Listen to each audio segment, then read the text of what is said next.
that he had done and taught.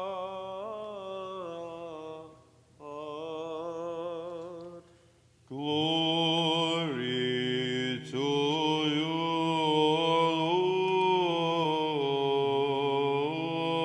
Lord. Glory to you. Kalimera says, please be seated.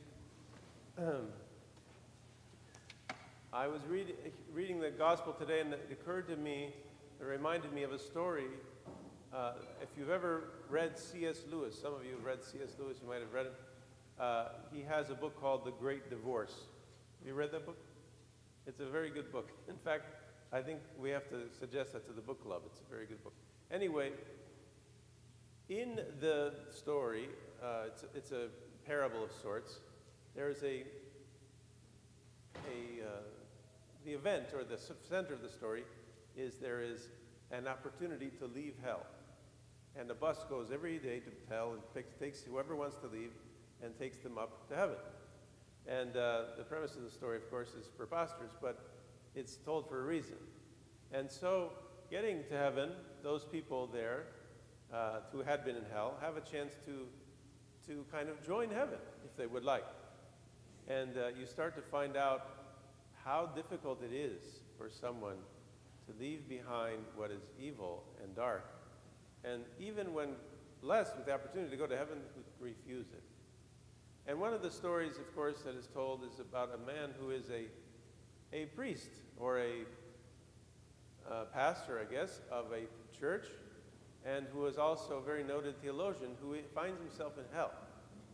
And he is invited, of course, to get on the bus, but he doesn't want to miss his theological meetings, because even in hell he has theological gatherings and discussions.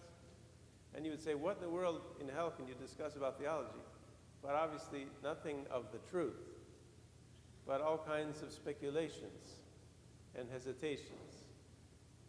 And so this particular parable came to my mind today. Herod was such a theologian. He liked to listen to John. He liked to hear all that John had to say. But he really couldn't understand it. Not because he was a stupid person, but because he was a very intelligent person, but because he himself couldn't agree with the basic premise. And perhaps the premise, since we didn't hear the preaching of God, perhaps the premise was God will become man and dwell among us. And Herod scratched his head at that, and I'm sure other things that John said. But nonetheless, he liked hearing it, until finally his wife plotted to end the life of our beloved saint.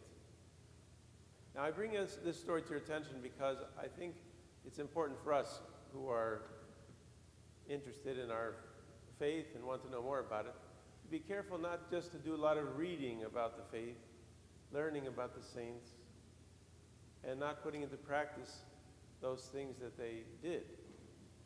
We don't want to be those who speculate and just spend hours spinning our wheels, coming up with all kinds of reasons why not to believe. But we want to be those kinds of people who accept the faith and keep it as a treasure in our hearts. And if we do this, then we will be blessed. If we don't, we find ourselves on the same path as Herodias and her daughter, her debauched daughter. May God keep us from such a sinful path and help us to keep a true theology of holiness and righteousness. Amen.